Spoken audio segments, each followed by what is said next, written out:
আপনাদের সবাইকে আমন্ত্রণ জানাচ্ছি চ্যানেল 24 এর নিয়মিত আয়োজন নিউজ এক্সপ্রেসে। পুরো আয়োজন জুড়ে আমি শরীফুল হক আপনাদের সাথে আছি। দেশের 23তম রাষ্ট্রপতি হলেন মির্জা ফখরুল ইসলাম আলমগীর। দীর্ঘ ৩৫ বছর পর সংসদ সদস্যদের প্রত্যক্ষ ভোটে রাষ্ট্রপ্রধান নির্বাচিত হন তিনি। পান ২৫৫টি ভোট। তার একমাত্র প্রতিদ্বন্দ্বী ১১ দলীয় ঐক্যের প্রার্থী অলি আহমদ পেয়েছেন ৮৮টি ভোট। নির্বাচনে ভোট দেননি ৬ জন। ফলাফল ঘোষণার পরই নতুন রাষ্ট্রপতিকে শুভেচ্ছা জানান প্রধানমন্ত্রী, বিরোধী দলীয় নেতা সহ অন্য সংসদ সদস্যরা। এরই মধ্যে মির্জা ফখরুলকে রাষ্ট্রপতি নির্বাচিত ঘোষণা করে গেজেট প্রকাশ করা হয়েছে। রাষ্ট্রপতি নির্বাচনের সম্মানিত ভোটার মাননীয় রাষ্ট্রপতি নির্বাচন ঘিরে নির্ধারিত সময়ের আগেই কানায় কানায় পূর্ণ সংসদ অধিবেশন কক্ষ। আমরা ভোট গ্রহণ কার্যক্রম শুরু করে এই নির্বাচন প্রক্রিয়াকে সফল করে তুলি। ভোট শুরুর আগে স্বচ্ছ ব্যালট বক্স দেখান নির্বাচনী কর্মকর্তারা। এরপর হাস্যোজ্জ্বল মুখে প্রবেশ করেন বিএনপি প্রার্থী মির্জা ফখরুল ইসলাম আলমগীর। শুভেচ্ছা বিনিময় করেন প্রধানমন্ত্রী তারেক রহমান ও বিরোধী দলীয় নেতার সাথেও। দুপুর ২টার দিকে ভোটের প্রক্রিয়া শুরু করেন নির্বাচনী কর্তা, প্রধান নির্বাচন কমিশনার। এরপর একে একে ভোট দেন ভারপ্রাপ্ত রাষ্ট্রপতি, ভারপ্রাপ্ত স্পিকার, প্রধানমন্ত্রী, বিরোধী দলীয় নেতাসহ অন্যান্য সংসদ সদস্যরা। ৩৪৯ জন ভোটারের মধ্যে ৬ জন ছাড়া ভোট দেন বাকি সবাই। ভোট শুরুর ৩ ঘন্টা পর আসে দেশের ২৩তম রাষ্ট্রপতি নির্বাচনের ফল ঘোষণা। বিএনপি প্রার্থী মির্জা ফখরুল ইসলাম আলমগীর ২৫৫ ভোটে নির্বাচিত হন, আর ১১ দলীয় জোটের প্রার্থী অলি আহমদ পান ৮৮ ভোট। আমি ঘোষণা করছি যে জনাব মির্জা ফখরুল ইসলাম আলমগীর সর্বোচ্চ সংখ্যক ভোটপ্রাপ্ত হওয়ায় রাষ্ট্রপতি পদে যথাযথভাবে নির্বাচিত হয়েছেন।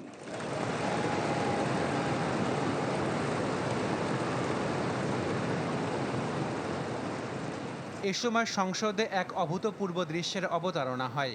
প্রধানমন্ত্রী নবনির্বাচিত রাষ্ট্রপতিকে গোলাপ ফুল দিয়ে শুভেচ্ছা জানান, আর বিরোধী দলীয় নেতা নবনির্বাচিত রাষ্ট্রপতির সাথে কোলাকুলি করেন।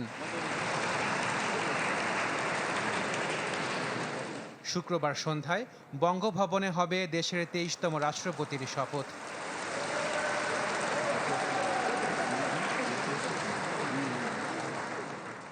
বাংলাদেশের রাষ্ট্রপতি হিসেবে নির্বাচিত হয়েছেন মির্জা ফখরুল ইসলাম আলমগীর। শুক্রবার শপথ গ্রহণের মধ্য দিয়ে শুরু হবে তার ৫ বছরের মেয়াদকাল। এ সময়টাতে তিনি দেশের সকল ব্যক্তির ঊর্ধ্বে অবস্থান করবেন। প্রধানমন্ত্রী এবং প্রধান বিচারপতি নিয়োগ ছাড়া সকল কাজ তাকে পরিচালনা করতে হবে প্রধানমন্ত্রীর পরামর্শেই। আশাকিন প্রিন্স, চ্যানেল 24, ঢাকা। নতুন রাষ্ট্রপতি মির্জা ফখরুল ইসলাম আলমগীরকে ১১ দলীয় ঐক্যের পক্ষ থেকে শুভেচ্ছা জানিয়েছেন তার প্রতিদ্বন্দ্বী প্রার্থী অলি আহমদ। সংবাদ সম্মেলনে তিনি অভিযোগ করেন, বিএনপি ক্ষমতায় এসে সংবিধানের ৭০ অনুচ্ছেদ সংশোধনের প্রতিশ্রুতি দিলেও তা বাস্তবায়ন করেনি। বিএনপি প্রায় ৩-৪ বছর আগে তাদের ৩১ দফার ৭ দফায় বলেছিল ক্ষমতা আসলে ৭০ অনুচ্ছেদ উঠাই দেওয়া হবে। জানি না কি কারণে তারা তড়িঘড়ি করে ৯০ দিনের মধ্যে বাধ্যবাধকতা রয়েছে নির্বাচন করার, তড়িঘড়ি করে তারা নির্বাচনটা করছে। ওনাকে আমি আমার পক্ষ থেকে, এলডিপির পক্ষ থেকে, ১১ দলীয় ঐক্য জোটের পক্ষ থেকে আন্তরিক মোবারকবাদ জানাচ্ছি। তিনি যেন সত্যি দিনের পর দিন জাহান্নামের আগুনে বসে হেসেছেন পুষ্পের হাসি। চরম কর্তৃত্বপূর্ণ শাসনের ফাঁস যত আটসাট হয়েছে, ততই যেন দৃঢ় হয়েছে মির্জা ফখরুল ইসলাম আলমগীরের নীতি। কুৎসিত কাদা ছোড়াছড়ি কিংবা কোনো নৈতিক স্থলনে জড়াননি নিজেকে। একই সাথে ছাড়েননি উত্তরের সরল আবেগময় সত্তাকেও। মাসুদুর রহমানের রিপোর্ট। আমি উল্কা, আমি শনি, আমি ধূমকেতু জ্বালা বিষধরে কালফনি, আমি ছিন্ন মস্তা চণ্ডী, আমি রণদা সর্বনাশী, আমি জাহান্নামের আগুনে বসিয়া হাসি পুষ্পের হাসি। সেদিন চূড়ান্ত অনাচার অবিচারের মাঝে দাঁড়িয়েও তিনি হেসেছিলেন ধিক্কারের হাসি। নিয়তি হয়তো তখনই লিখেছিল, জেল জুলুম হামলা মামলায় জর্জরিত এই মানুষটি একদিন হয়ে উঠবেন রাষ্ট্রের সর্বোচ্চ ব্যক্তি। তার চশমার ভারী কাঁচের পেছনের চোখেই বিএনপি খুঁজে নিয়েছিল এক অবিশ্রান্ত সংগ্রামের ভরসা।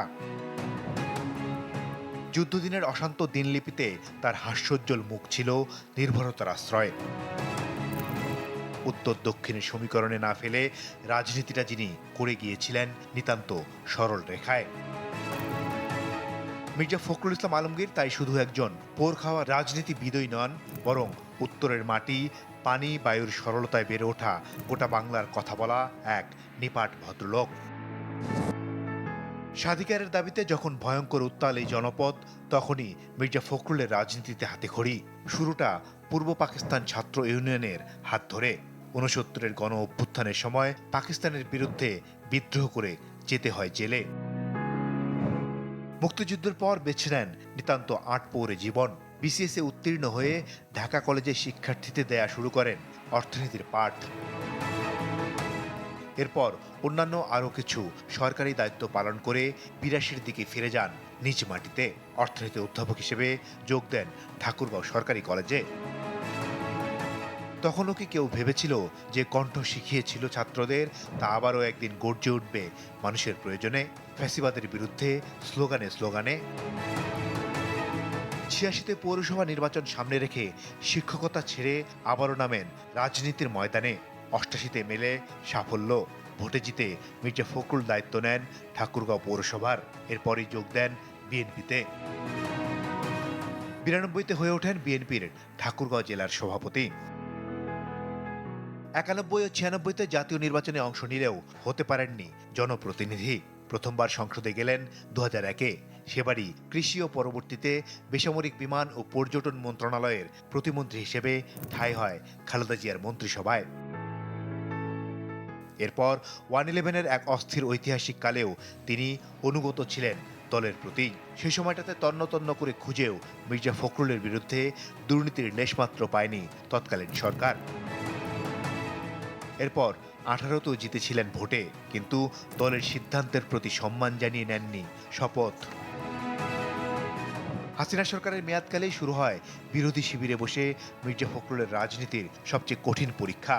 ২০১১ সালের ২০ মার্চ ভারপ্রাপ্ত হিসেবে দায়িত্ব নিয়ে ২০১৬ সালের ১৯ মার্চ দলের কাউন্সিলে হয়ে ওঠেন পূর্ণাঙ্গ মহাসচিব। বিএনপির ইতিহাসে সবচেয়ে বেশি সময় ধরে মহাসচিবের দায়িত্ব পালন করেছেন তিনি। আওয়ামী লীগের ১৭ বছরে ১১ বার গিয়েছেন জেলে। সব মিলিয়ে কারাগারের বদ্ধ দেয়ালে বন্দী থেকেছেন ৩.৫ বছর। ত্রয়োদশ জাতীয় সংসদের নির্বাচনের প্রচারণায় বেরিয়ে সবখানেই বলেছিলেন জীবনে শেষবারের মতো লড়ছেন ভোটে। ভাগ্য তাই লিখেছিল। ১৯৮৮ সালে সাইকেল মার্কায় জিতে জনতার হৃদয়ে ঠাঁই পাওয়া মির্জা ফখরুল নামের সেই অবিরত সংগ্রামী পাণ্ডুলিপিটায় অবশেষে লেখা হলো বঙ্গভবনের ঠিকানা।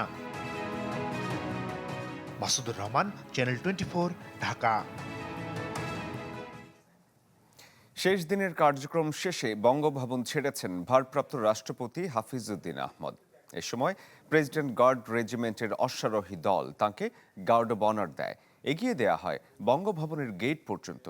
মোহাম্মদ শাহাবুদ্দিন শারীরিক ও মানসিক অসুস্থতায় রাষ্ট্রপতি পদ থেকে গেল ২৪ জুলাই পদত্যাগ করেন।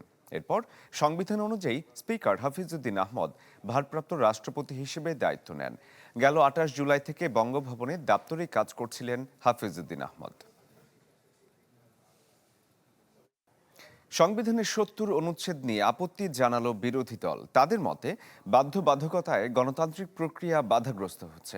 তবে সরকারি দলীয় নেতাদের আশা গণতন্ত্রের এই ধারা অব্যাহত থাকবে। জানান ভবিষ্যতে সংবিধানের ৭০ অনুচ্ছেদে পরিবর্তন আসবে। রাষ্ট্রপতি নির্বাচন ঘিরে সংসদ ভবন এলাকা ছিল সকাল থেকেই উৎসব মুখর।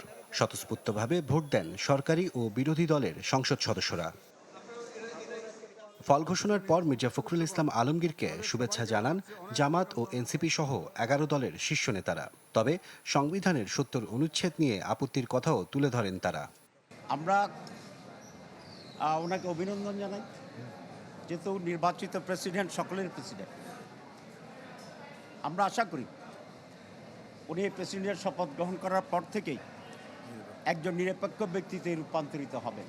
আজকে যেভাবে আনুষ্ঠানিকতার মধ্যে রাষ্ট্রপতি নির্বাচন হলো, সেভাবে না হয়ে জুলাই সনদে বর্ণিত নিয়মের অনুযায়ী, অর্থাৎ একটা গোপন ব্যালটে, এবং এই যে ৭০ অনুচ্ছেদের কার্যকারিতার কথা বলা হচ্ছে, যদিও সেটা নিয়ে বিতর্ক আছে, তো সেই ৭০ অনুচ্ছেদ ছাড়াই আজকে একটা নির্বাচন হতে পারত। রাষ্ট্রপতি নির্বাচিত হচ্ছে আমাদের যে ফ্যাসিবাদী স্বৈরতান্ত্রিক যেই ব্যবস্থা, যেই সাংবিধানিক ব্যবস্থা ছিল, সেটার ধারাবাহিকতা হিসেবে কিন্তু বর্তমান রাষ্ট্রপতি নির্বাচিত হচ্ছে, নতুন কিছু না কিন্তু। নতুন রাষ্ট্রপতিকে শুভেচ্ছা জানিয়েছেন বিএনপি নেতারা। তারা বলেন, এই নির্বাচনের মাধ্যমে দেশের মানুষ ইতিহাসের সাক্ষী হয়েছে। আমাদের ৩০০ সংসদ সদস্য এবং আমাদের নারী সংসদ সদস্য যারা আছেন, সকলে আমরা আজকে একটি ইতিহাসের সাক্ষী হয়ে থাকব। যে গণতন্ত্রের জন্য আমরা সবাই মিলে লড়েছি, এটাকে অব্যাহত রাখতে হবে, গণতন্ত্রের সংস্কৃতি অব্যাহত রাখতে হবে। মাননীয় প্রধানমন্ত্রী, বিরোধী দলের নেতা, তারা কিন্তু ভোটদানের পরে একে অপরকে কংগ্রেচুলেট করেছেন এবং একে অপরকে শুভেচ্ছা বিনিময় করেছেন। এই যে শুভেচ্ছা বিনিময়টা, এটা হলো বিরাট মনের প্রকাশ, এবং এটা যে আমরা ইনক্লুসিভ তার প্রমাণ কিন্তু এই একটা। বিএনপি নেতারা বলেন, অন্তর্বর্তী সরকারও ৭০ অনুচ্ছেদ পরিবর্তন করেনি, যেমন ছিল তেমনই আছে। ভবিষ্যতে সংবিধানের ৭০ অনুচ্ছেদের পরিবর্তন আসবে বলেও জানান স্বরাষ্ট্রমন্ত্রী। ভবিষ্যতে যে সংবিধানের সংশোধনী আসবে, ৭০ ধারাতেও পরিবর্তন আসবে, সেটা জুলাই জাতীয় সনদে রাজনৈতিক সমঝোতা হয়েছে। দেশবাসীকে সাথে নিয়ে সুষ্ঠুভাবে দেশ পরিচালনা করার জন্য নবনির্বাচিত রাষ্ট্রপতির প্রতি আহ্বান ছিল সবার। আশরাফুল আলম আকাশ, চ্যানেল 24, ঢাকা। বিএনপির ভারপ্রাপ্ত মহাসচিব হলেন দলের স্থায়ী কমিটির সদস্য রুহুল কবির রিজভী। বিকেলে দলের পক্ষ থেকে এই সিদ্ধান্ত জানানো হয়। এক বিজ্ঞপ্তিতে বলা হয়, বিএনপির গঠনতন্ত্র অনুযায়ী রুহুল কবির রিজভীকে ভারপ্রাপ্ত মহাসচিব হিসেবে মনোনীত করা হয়েছে। এর মাধ্যমে তিনি মির্জা ফখরুল ইসলাম আলমগীরের স্থলাভিষিক্ত হলেন। শেখ হাসিনাকে ৫ আগস্ট সংবাদ সম্মেলনে কথা বলার সুযোগ দেওয়া ঠিক হয়নি, এই বিষয়ে ভুল বুঝতে পেরেছে ভারত, এমন দাবি করেছেন প্রধানমন্ত্রীর পররাষ্ট্র উপদেষ্টা হুমায়ুন কবির। তিনি জানান, সেপ্টেম্বরে জাতিসংঘ সম্মেলনের আগে ভারত সফর করতে পারেন প্রধানমন্ত্রী তারেক রহমান। মোর্শেদ হাসিবের রিপোর্ট। প্রধানমন্ত্রী তারেক রহমানকে ভারত নিতে অধীর আগ্রহের কথা খোলাখুলি প্রকাশ করেছে নয়াদিল্লি। এও বলা হয়েছে, তারেক রহমান দেশটিতে গেলে তাকে দেওয়া হবে স্মরণীয় অভ্যর্থনা। তবে ঢাকার দেওয়া শর্ত পূরণ হবে কিনা এ বিষয়ে স্পষ্ট বার্তা নেই নরেন্দ্র মোদীর প্রশাসনের দিক থেকে। কিন্তু এই সফর নিয়ে নিবিড় যোগাযোগ রাখছে দুই দেশের পররাষ্ট্র মন্ত্রণালয়। যার ইঙ্গিত মিলল প্রধানমন্ত্রীর পররাষ্ট্র বিষয়ক উপদেষ্টা হুমায়ুন কবিরের কথায়। নিজ দপ্তরে চ্যানেল 24-কে তিনি বলেন, ৫ আগস্ট হাসিনাকে কথা বলতে দেওয়া ভুল হয়েছে, এই উপলব্ধি ভারত সরকারের হয়েছে। জানান, সেপ্টেম্বরে জাতিসংঘ সম্মেলনে যুক্তরাষ্ট্র যাবার আগেই ভারত সফর করতে পারেন তারেক রহমান। স্ট্রং রিয়েলাইজেশন হয়েছে যে 5 অগাস্টে পাক দিয়ে যাওয়া স্বৈরাচার সন্ত্রাসী শেখ হাসিনা যে কথাবার্তা বলছে, এইটা বাংলাদেশের মানুষকে সেন্টিমেন্টকে হার্ট করেছে, and Bharat has noted that. So মানে in terms of, so there is some positive sentiments to that. Mutual রেসপেক্টের মাধ্যমে আমাদের বিভিন্ন কথাবার্তায় যদি আমরা একটা জায়গায় আসতে পারি, তাহলে হতেই পারে, আগেও হতে পারে, পরেও হতে পারে। এই ইতিবাচক বার্তার পরও হুমায়ুন কবির মনে করিয়ে দিলেন, ঢাকার কাছে সর্বোচ্চ গুরুত্ব পারস্পরিক শ্রদ্ধাবোধ। জাতীয় স্বার্থে তাড়াহুড়ো করতে চায় না সরকার। আমরা আলাপ আলোচনা করতেছি আমাদের ন্যাশনাল ইন্টারেস্টের স্বার্থে। যখন আমাদের ন্যাশনাল ইন্টারেস্টকে বজায় রেখে, মিউচুয়াল রেসপেক্ট বজায় রেখে, when the timing is right, we will go.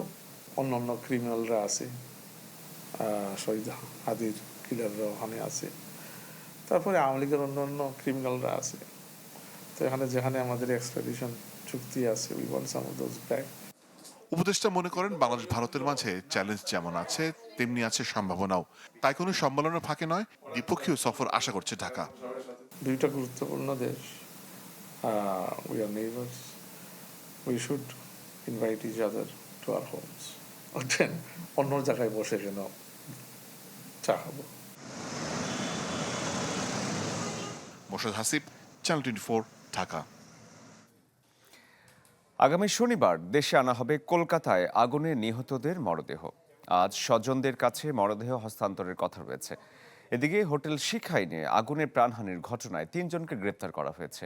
এর মধ্যে আছে হোটেল ইজারাদারও। এর আগে হোটেল ভবনটি ঝুঁকিপূর্ণ বলে চিহ্নিত করে নোটিশ দেয় পশ্চিমবঙ্গের ফায়ার সার্ভিস। তাদের দাবি ছিল না অগ্নি নির্বাপন ব্যবস্থাও। গতকাল নিউ মার্কেটের কাছের ওই আবাসিক হোটেলে আগুন লেগে প্রাণ যায় 9 জনের, যাদের মধ্যে 7 জনই বাংলাদেশি। নিউজ এক্সপ্রেসে এই ছিল আজকের আয়োজন। এতক্ষণ যারা আমাদের সঙ্গে ছিলেন সবাইকে ধন্যবাদ জানাচ্ছি।